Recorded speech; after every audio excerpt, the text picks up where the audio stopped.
Correct students, we are basically discussing several mechanistically important transformations, and we are saying that if you are quite familiar with the mechanism of some of the transformation, then sometimes it is very easy to formulate a retrosynthetic pathway. And basically we are discussing some unusual transformation and its mechanism, and those mechanism based transformations are very important for your exam purpose also. So, we are giving a highlight or giving a heading that transformation as well as mechanism based strategies. Now, the target molecule which I am now given is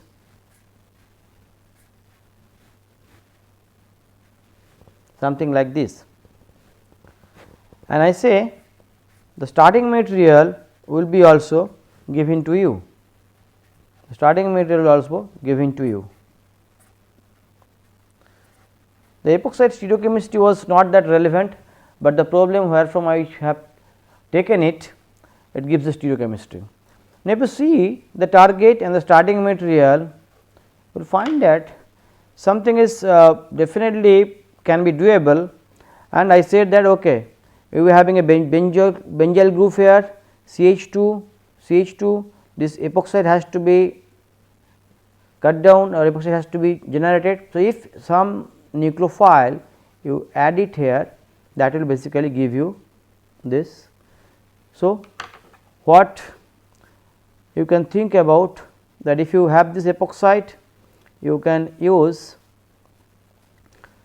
1, 2, 3, 4 this CH2 minus. So, if something like this CH2 minus you can have in your lab, or maybe this compound is basically nothing, will basically equivalent to triple bond CH2X. It is basically a homopropagyl kind of bromide or alkyl anything. Now, I say we will be giving you something else. I say no, I will be not giving you this compound, this is not available in the lab. So, why don't you take this particular compound? This is basically a acetylene derivative. So, basically 1, 2, 3, 4, 1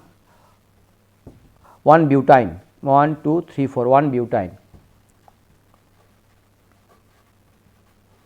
Now, earlier this particular, if you are thinking of using this, you said that this compound is having a X here, X is basically a chloro or bromo, and how the way you are planning to synthesis, you are trying to convert this compound to corresponding lithium or magnesium species. So, a negative charge generates here and you will be opening this epoxide, that is fine, but you are basically overlooking in this carbon you are also having a acid yielding hydrogen, that is extremely acidic. So, when you are trying to exposing this compound with base, you might generate the lithiated salt of acetylide also, and then this might also react with this thing. So, basically you are having a regiochemical issues. Now, if I say I am giving you 1 butane, you say that 1 butane if you use, how it can give you the target molecule, fine. First think about 1 butane I have given to you, you react with a base LDA. So, basically you will be generating the minus here. Now, this minus attacks the epoxide. So, what product you will be getting? You get the OH here, CH2. Now, this CH2 you will be having this alkyne. Okay. So, instead of a terminal acetylene, you get a internal acetylene as a product. Then you are in doubt, sir, your target molecule is having a terminal acetylene, you have generated a internal acetylene. Okay, do not worry, just count the number of carbon, this part is fine, this part is fine. Basically 1, 2, 3, 4, 5, 1, 2, 3, 4, 5. So, number of carbon is absolutely same. Now I am saying that can you think of some reaction so that this internal alkyne can be rearranged to a terminal alkyne. Means that I am saying that you just transfer this internal alkyne to a terminal end just by this and this. So, basically this internal alkyne has to travel 2 carbon extra from this part to this part. So, is it looking very interesting, and particularly this reaction is possible, and this reaction is particularly named as alkyne Zipper reaction. Zipper reaction. Now, in ZIP basically, if you remember, ZIP is basically the ZIP which you use normally, you zip up, zip down. So, you are having something like this framework, you are having some bottom and this button is going through this way. So, zip is opened up and zip is closed. So, now what is this zipping? Zipping means that you are opening and closing through this particular instrument or this particular link. So, once it comes this side, the zip is open, once it comes this side, the zip is closed. So, we called zipping and unzipping.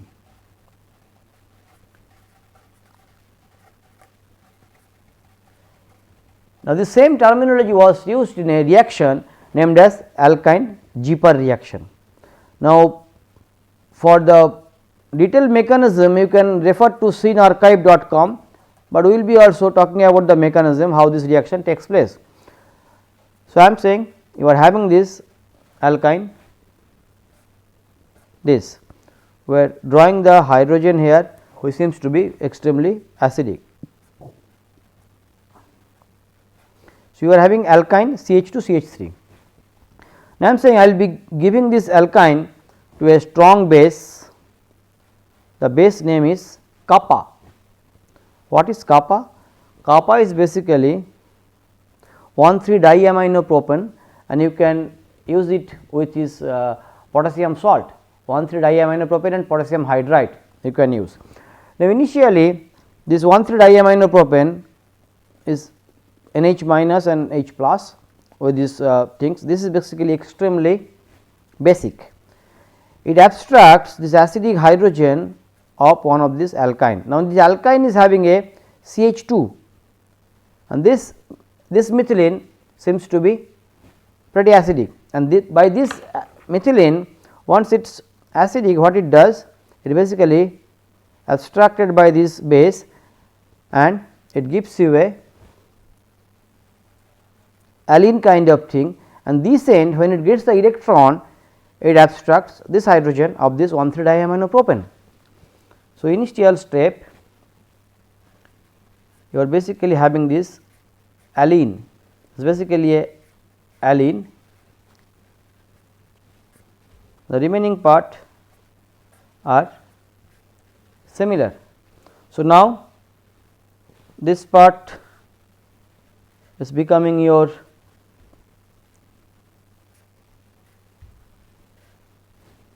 this way.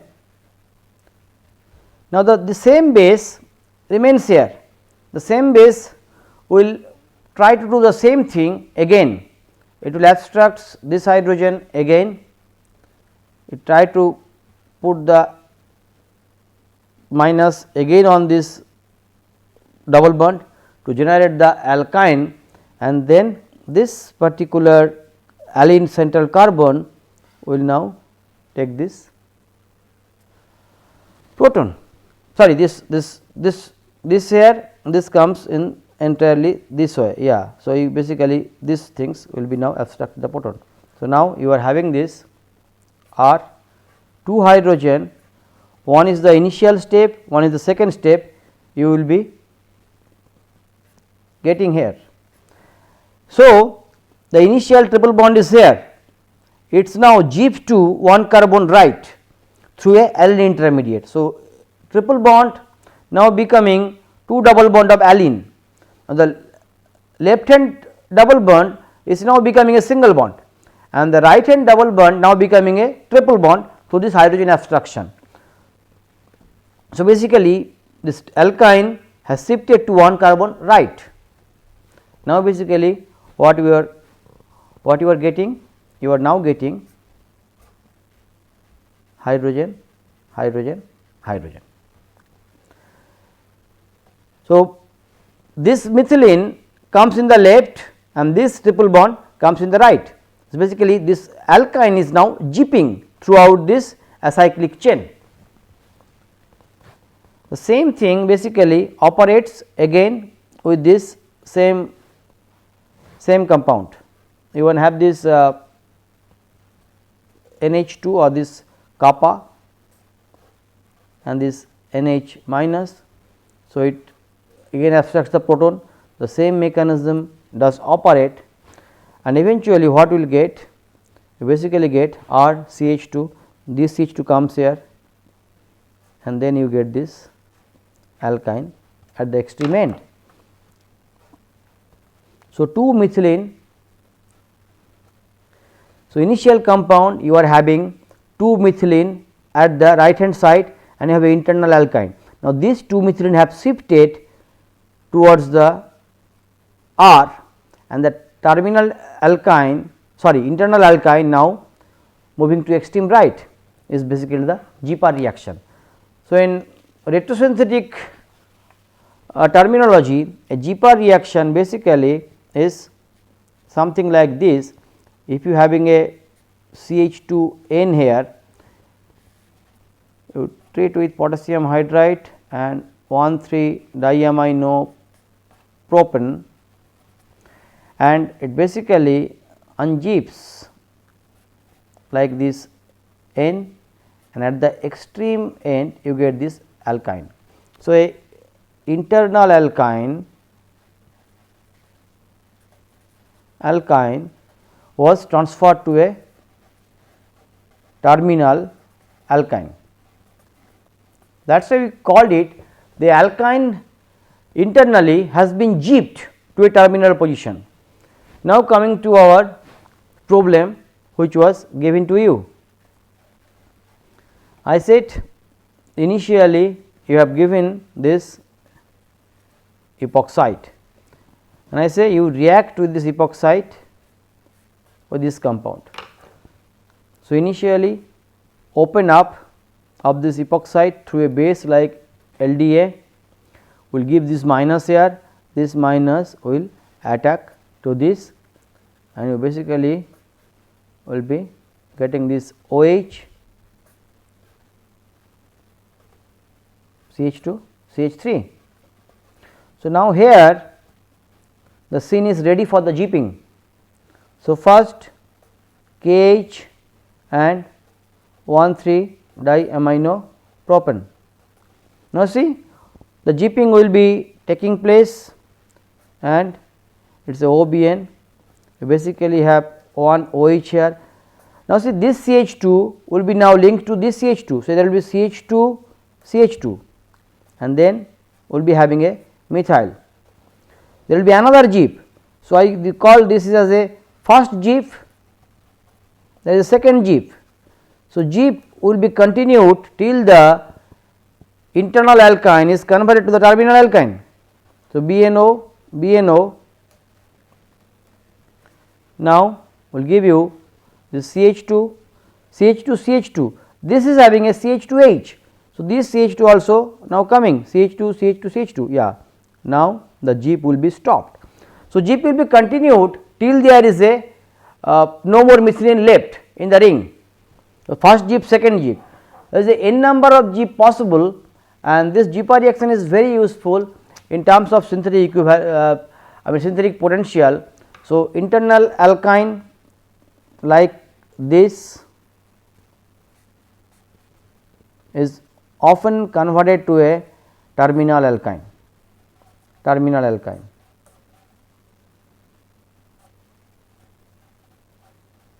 And the terminal alkyne basically you can do different kind of reactions, they can be easily converted to the corresponding acetylite, you can do whatever chemistry you want.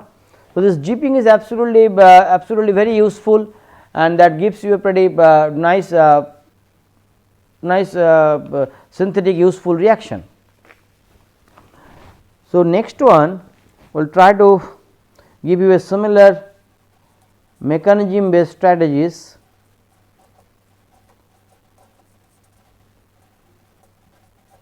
And the problem which was now given to you, the target structure is having this. This is the target structure. When I say I will be giving you the particular starting material, I say the initial starting material which I gave it to you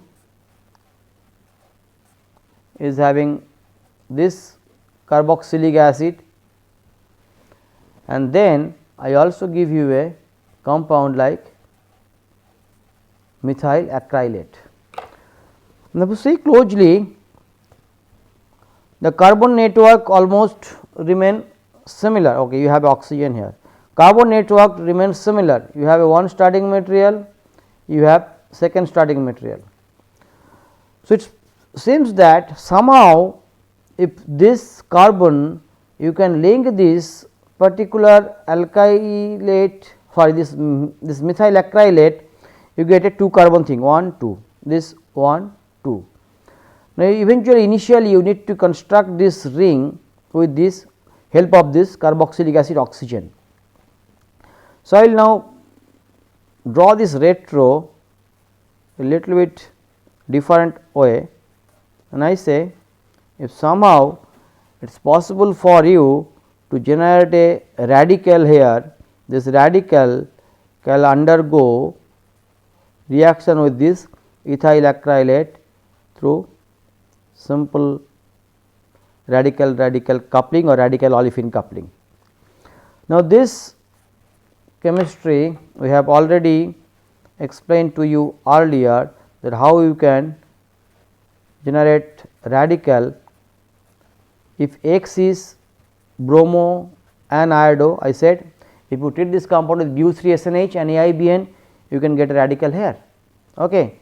So, in particularly redundant functionality we have talked it. So, now which I am saying that now we are almost close, and I say if you have this compound you can easily generate this. Now, this is basically a, you can think about a simple FGA through radical based reaction, this is kind of a FGI, functional group interconversion. Now, so your starting material is there. Now, what you can think about? You have to introduce a iodo here, and this oxygen also should be in a 1-2 position with the iodo.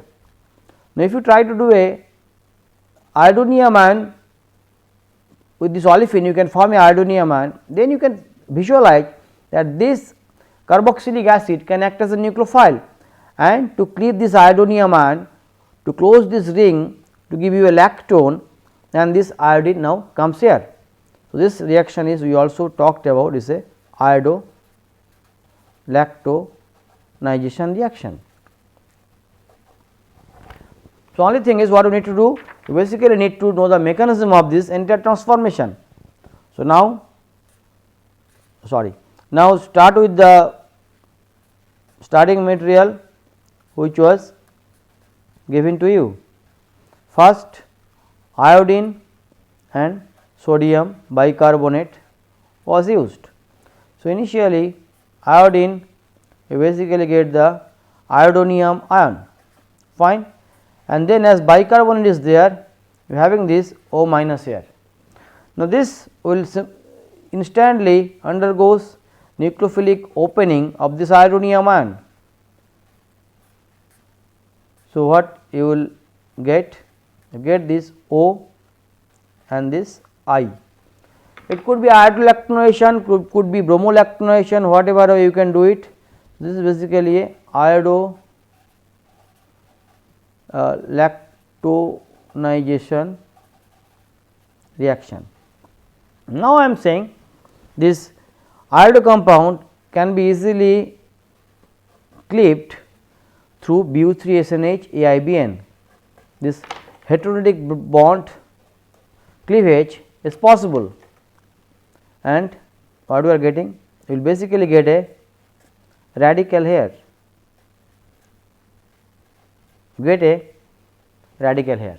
isn't it?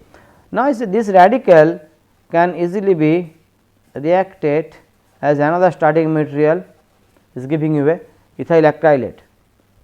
This radical usually reacts through to this double bond, and you get a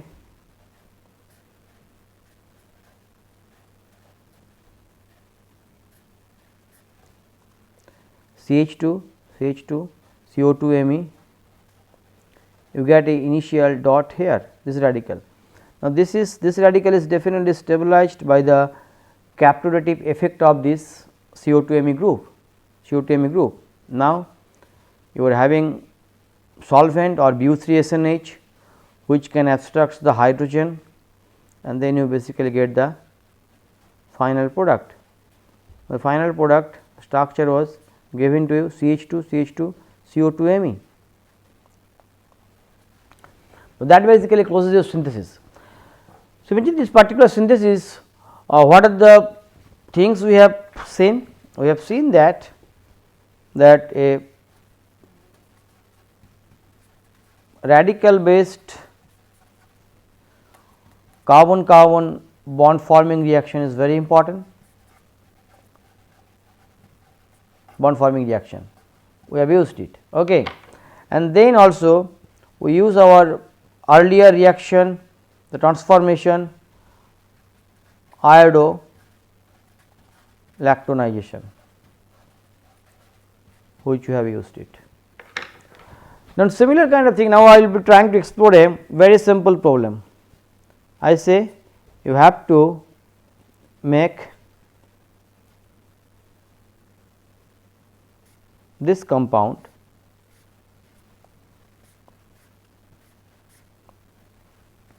starting from this compound without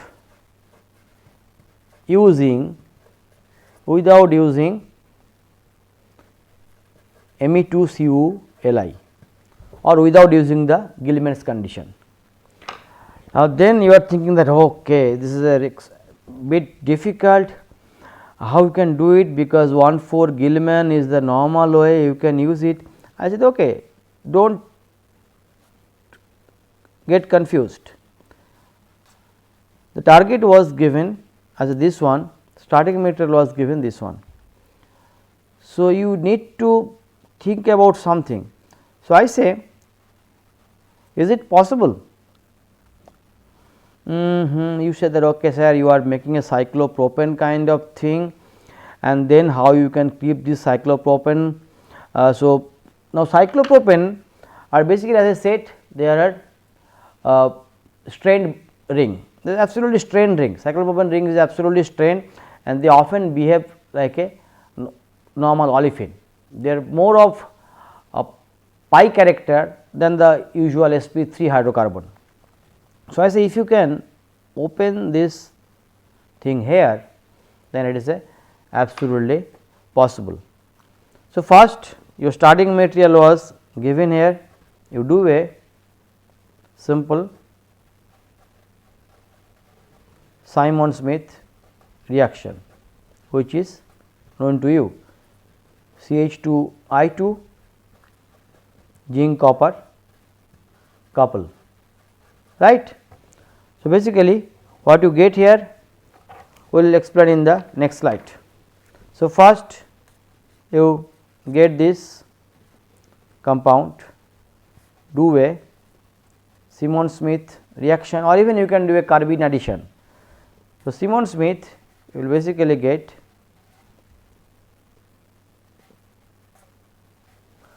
now the cyclopropanes are absolutely strained molecule, and they often behave like a more of pi more of pi olefinic unsaturation.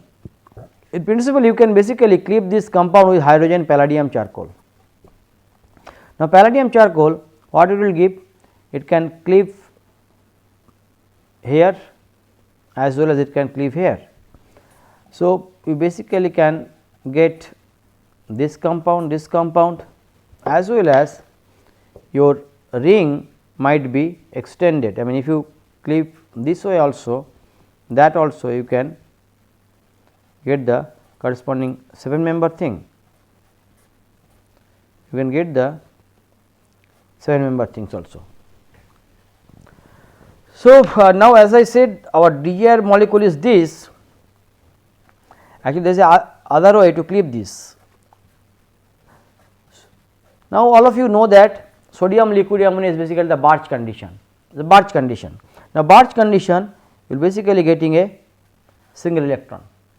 Now, this single electron will try to clip this cyclopropane through a radical pathway. Now, if you see how these things will be, it basically clips this particular bond and will give a dot here, give a dot here. Okay. Now, I say the dot on this carbon is basically stabilized through this caprotative effect of particularly this carbonyl compound. So, it is the radical was somehow kind of stabilized,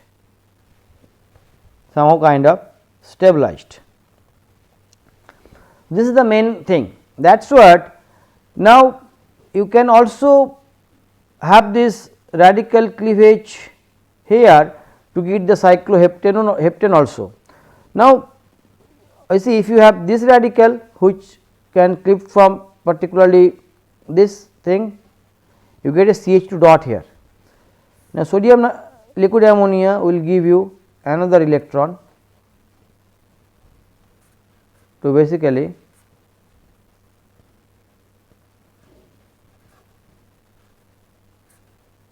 will give you this minus, or even in this particular point